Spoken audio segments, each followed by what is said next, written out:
Olá a todos e bem-vindos ao Curtas, neste ano tão diferente, mas também tão especial. O Curtas estará não só no seu espaço habitual, na sua zona de conforto, que é a Vila do Conde, mas este ano também propõe levar a competição nacional a Lisboa, Porto e Faro, e também uma exibição online fora da sala de cinema, que não é ideal, mas é possível, para que possam ver aquilo que de melhor se fez em Portugal durante o último ano na área da curta-metragem.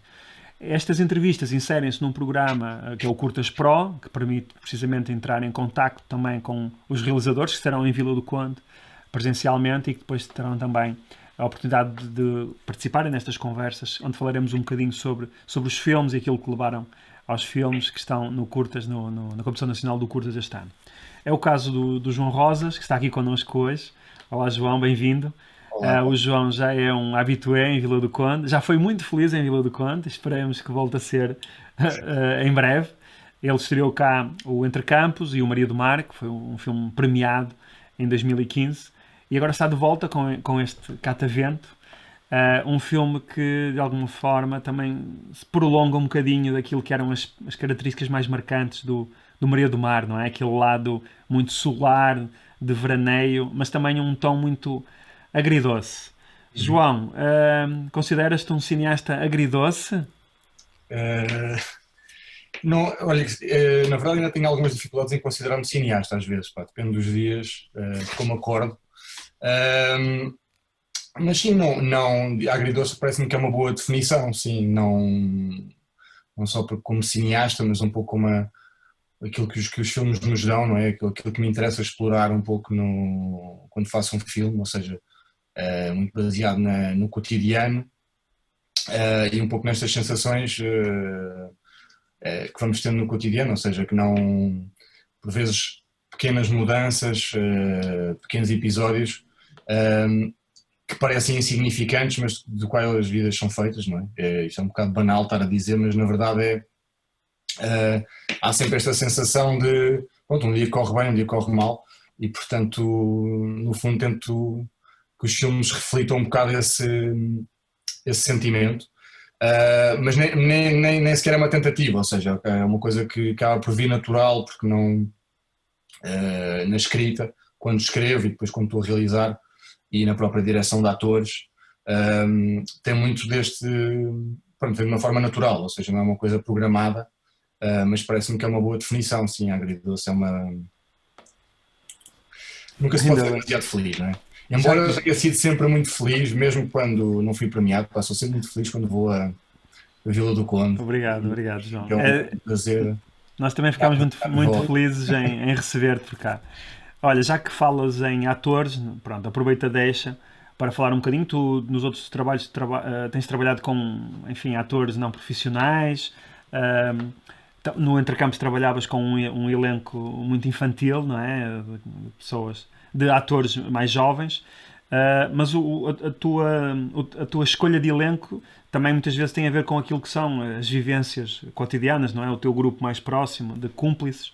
Uhum. E também não posso deixar de falar o caso muito particular do Francisco, que te acompanha já desde o Entre Campos, não é? Já É, sim, sim. há 7 ou 8 anos. Fala-nos um bocadinho como é que é esse processo de escolha do elenco. Ele já está na tua cabeça quando começas a escrever o argumento ou é algo que se vai construindo gradualmente? Não, sim, no caso do Catavento, ou seja, como acaba por funcionar um pouco como terceiro capítulo de dois filmes anteriores, não é? O Entre Campos e o Maria do Mar, esse elenco, esse núcleo duro já está na minha cabeça, ou seja, o filme é escrito para eles e nasce eu penso que uma das riquezas do filme e sobretudo de o fazer, é essa cumplicidade que existe e essa ideia de relação. Portanto, para mim, filmar tem muito essa parte muito disso, né, da relação com certos lugares e certas pessoas. No caso do Francisco, da Francisca e do Miguel, portanto, que são sim o núcleo duro, eles vêm desde o Entre Campos. Isto não começou não foi idealizado como uma trilogia, ou seja, o Francisco nem sequer era protagonista do Entre Campos e portanto, depois o Mário do Mar já foi escrito para ele como protagonista, mas foi uma coisa que se foi desenvolvendo, ou seja, não foi programada, foi-se desenvolvendo à medida que ele ia crescendo e que eu tinha vontade de continuar a acompanhá-lo a ele e que ele, no fundo, desse corpo e voz e alma a este personagem do Nicolau e a Francisca, a Mariana, e o Miguel ao Simão, que é o irmão do Nicolau, portanto que estas pessoas fossem, por um lado eu fosse acompanhando o seu crescimento, desde os 11 anos até aos 18, 19, portanto ao longo de quase 10 anos, e acompanhar esse crescimento e também que isso acompanhasse o meu crescimento enquanto cineasta, e lá está, mais uma vez baseado muito nesta ideia dos pequenos nadas do cotidiano, sempre esta expressão um bocado infeliz, não estou a conseguir arranjar outra, mas a banalidade, as pequenas coisas que vão marcando o nosso crescimento, e portanto no caso do Francisco, obviamente esta relação com ele depois já ultrapassou os filmes, e ele e a Francisca, curiosamente, até estão a estudar cinema, não como atores, mas como na escola de cinema para realizar ou ser técnicos, e portanto eu involuntariamente sinto um bocado culpado deles irem para cinema, espero que ainda vão a tempo de mudar. Mas também me sinto um pouco um padrinho simbólico, não é? Obviamente, e brincamos com isso porque de facto é uma relação que já vai para além dos filmes e portanto torna-se muito fácil trabalhar com eles, e não só no processo da escrita, obviamente que já a pensar neles e tirando partido dos seus pontos fortes e protegendo aqueles que eles não são tão fortes, obviamente que não são atores, mas por outro lado também no processo de preparação do filme, depois na pré-produção, ou seja, os ensaios, a reescrita do guião, o desenvolvimento das cenas, que é feito muito com eles, não só com eles, depois também com todos os atores, e isso é uma coisa que eu tenho vindo a desenvolver de filme para filme, e por isso daí falar também da evolução como cineasta, em certo sentido, que é este trabalho com os atores, ser muito baseado na ideia também deles trazerem coisas deles ao guião, não é? Portanto, as pessoas, como todas elas não são da representação, trazem coisas da sua vida e da sua personalidade e da sua maneira de ser às personagens, e portanto eu acho que isso é uma das forças do filme. Já no Maria do Mar eu tinha ficado contente com esse resultado, aqui tentei levar ainda mais longe, ou seja, eu mesmo quando não escrevo para estes 3 atores do núcleo duro, tenho uma ideia bastante clara do estilo da pessoa, vejo de certa maneira numa cara, quando fecho os olhos consigo visualizar um estilo muito particular de pessoa, e depois encontro essas pessoas, seja na rua, seja entre amigos, seja... E quando faço um casting depois acaba por ser muito intuitivo, ou seja, vejo logo que é aquela pessoa, e a partir daí começo a trabalhar depois o guião, a reescrita do guião, e a personagem vai mudando conforme vou trabalhando com determinado ator ou a pessoa que lhe dá corpo, e portanto mais uma vez há sempre esta ideia de relação, não é? Portanto, de pôr não só os atores em relação uns com os outros, mas comigo, e assim irmos construindo um filme passo a passo, que é um bocado esta ideia também da trilogia, ir construindo esta história à medida que fomos vivendo e envelhecendo todos, eles entre os 11 e os 18, eu, pronto, qualquer dia já estou na meia idade, mas fazendo passo a passo, lá está, todos juntos. Tu falaste, para além dos atores, não é, que estão na tua cabeça quando escreves o argumento, também falaste da questão dos espaços, não é? O Entre Campos e o Maria do Mar também tinham muito a ver com isso, com aqueles espaços que tinham alguma relação afetiva contigo e com as próprias pessoas que entram no filme. Uhum. Neste caso acontece o mesmo? Aqueles espaços são espaços próximos do ponto de vista afetivo, são espaços com uma aura diferenciada? Como te disse, por um lado há esta ideia da relação, não é? Neste caso com os espaços, e filmar tem esse lado de ser...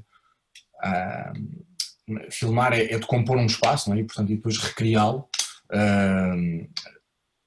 e portanto interessa-me, quando eu parto para um filme, interessam-me essas duas coisas. Por um lado é mais fácil trabalhar a partir de espaços que eu já conheço, e por outro esta ideia da proximidade, não é? De coisas que me são caras a mim e que Pronto, pequenos exemplos, não é? Eu tinha morado em Entrecampos, pronto, e acabei por fazer lá um filme, cujo filme, pronto, o Entrecampos também se passa grande parte em Carnide, que foi o bairro onde eu cresci, o bairro que reaparece agora no Catavento, só numa das cenas, do Parque Infantil, que é, no fundo, um contracampo de um dos travelings do Entrecampos, portanto, estas pequenas rimas que um dia viram a ser estudadas, não é? Talvez por ti, Paulo. São coisas que me interessam, nem que a preparar o filme e depois criam também este universo, ou seja, põe os 3 filmes em relação, e neste caso do Catavento, para além dessas referências aos outros filmes, nomeadamente de Carnide, pronto, uma das cenas, por exemplo, foi filmada na minha casa, porque lá está, eu penso no filme quando estou a prepará-lo e penso em cinema cotidianamente e a preparar um filme ainda mais, não é? E portanto dou por mim a minha própria casa a pensar, mas porque é que a cena não se passa aqui? Pronto, que neste caso era uma sala, portanto comecei a imaginar a cena na minha sala e como se adaptava, obviamente, às personagens, não é?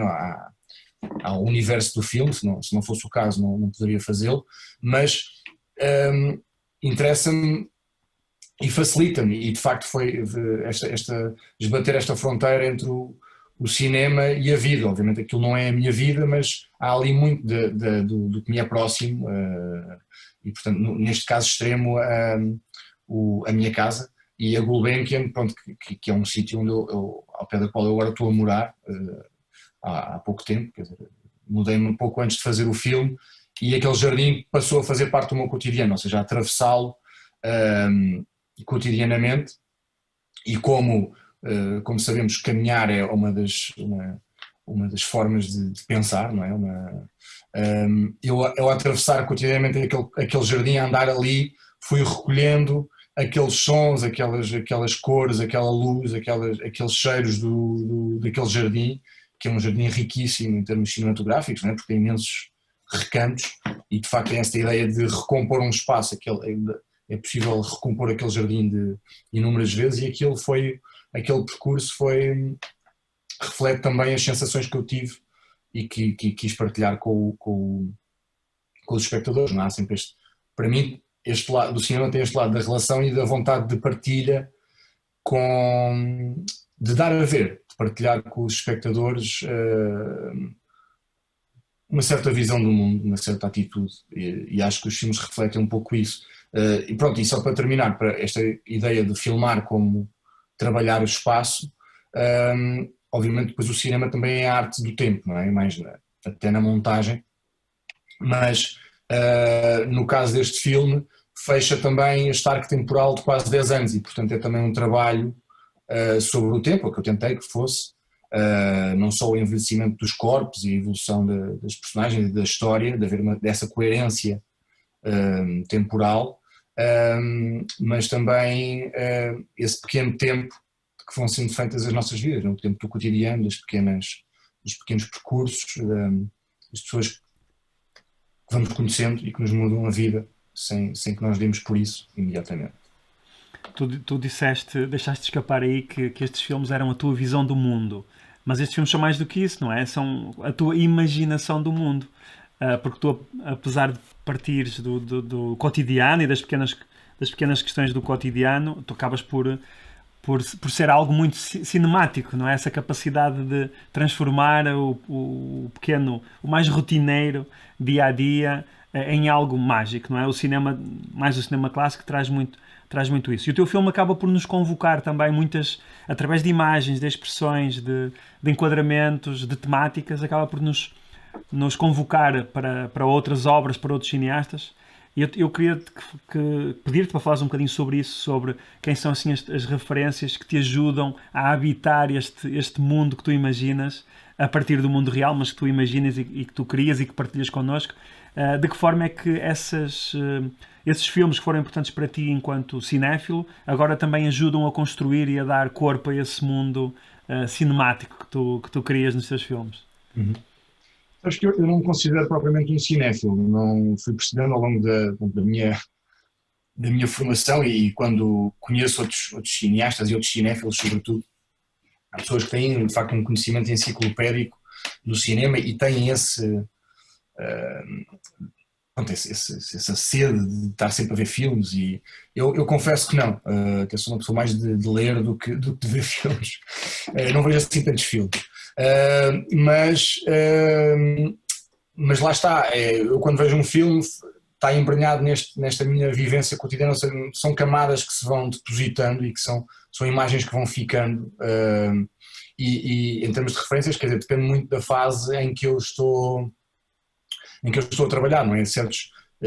Há certos cineastas com que eu tenho uma afinidade mesmo como espectador e que vejo os filmes e estou a desfrutar deles e ainda mais depois, obviamente, sabendo como são feitos, não é? E tento estudar para isso e interessando-me por eles e lendo e vendo o processo de trabalho e como é que aquilo consegue transmitir emoção sendo o cinema uma máquina tão pesada, não é? E uma das coisas que eu tentei também com estes filmes e filmar em minha própria casa e no Gulbenkian, que é a 2 passos, é eliminar um bocado este peso ao máximo este peso do cinema, não é? Do filmar com uma equipa relativamente reduzida, com sempre as mesmas pessoas, mas os cineastas depende muito da fase em que eu estou a trabalhar, não é? Por exemplo, uma referência talvez o maior de todos seria o Renoir, não é? Que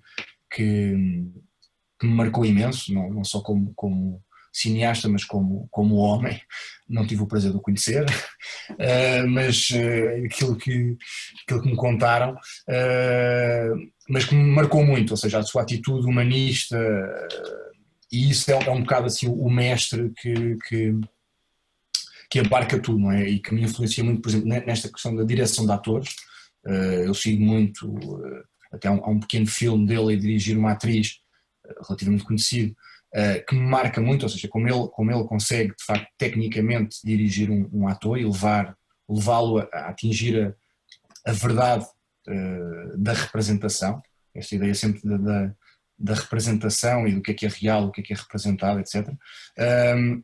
Mas também a sua atitude, ou seja, em relação ao cinema, aquela ideia muito o João Ducheque dizia isso sobre ele, o cineasta da igualdade, liberdade e fraternidade, ou seja, da igualdade dos atores dentro do enquadramento, por exemplo, não haver distinção entre o protagonista e o figurante ou o secundário, portanto eles estão em igualdade no enquadramento, esta liberdade dos atores se mexerem, de estarem um com o outro, a viver um momento, não é? E a câmara o formalismo da câmara não se interpor nessa relação entre eles, e portanto é assim uma referência maior. Depois, obviamente, muitos dos cineastas que vêm dessa linha, não é? Pronto, o Romero, o Pialá, o Eustache, que são muito cineastas que trabalham este universo do cotidiano, também do desejo, não é? Que é uma coisa que marca muito a personagem do Nicolau, o desejo, neste caso, no caso do Nicolau, pelas mulheres, vem desde logo no Maria do Mar, e depois aqui em Catavento acaba por ser também um bocado o centro do filme, ou um dos centros, que é um filme bastante descentrado, mas pronto, o Pialá, o Eustache, o Romero, que são, lá está, este cotidiano e por outro lado esta ideia muito dos atores a viver aquilo ser um pouco a vida, apesar de todas as máscaras e os véus que existem entre a vida e o cinema, tentar recuperar um bocadinho daquele sentimento mágico da vida, e que foi uma coisa que eu tenho vindo sempre a tentar desenvolver, que é conseguir captar esse momento. Pronto, outro cineasta que me lembro é o Aung San Suu, não é? Que também tem muito essa ideia, como ele diz que parte para um filme, ele escolhe um bairro que gosta ou que quer passar a conhecer, utiliza o filme a produção do filme como desculpa para conhecer um bairro, pega nos seus colaboradores habituais e pronto, é capaz de fazer um take de 10 minutos de pessoas a conversar uma com a outra à mesa. E eu gostava de conseguir chegar a esse ponto e sobretudo gostava de conseguir filmar tanto como ele, não é? Porque de facto torna-se relativamente fácil filmar assim. Infelizmente em Portugal não é tão fácil por questões de financiamento, mas ele é capaz de fazer um filme ou 2 por ano às vezes, não é? Porque de facto pegarem 2 ou 3 atores, obviamente às vezes mais, e sempre a produção é mais complicada do que isso, mas é filmar 2 pessoas à mesa e a partir daí pode nascer um filme. Lá está, o cinema não. Aí entra aquilo que estavas a dizer da imaginação, da fabulação a partir do cotidiano. Não é apenas aquilo que me acontece, os filmes não são a minha vida, eu não sou o Nicolau, nem nenhuma daquelas personagens, mas há um pouco de mim, obviamente, em todos eles e no filme, mas parte depois desta efabulação a partir do cotidiano, não é? Portanto, essa imaginação, de facto, a vida sem imaginação seria muito mais triste e, portanto, é isso que me permite também estar em minha própria casa e estar a imaginar uma história dentro da minha própria casa. Obrigado João, obrigado por esta conversa e obrigado pelo Catavento, que vamos mostrar com muito gosto na nossa competição. Venham gostar. Sim, obrigado. Até breve. Ok, um abraço, Paulo. Até breve. Tchau.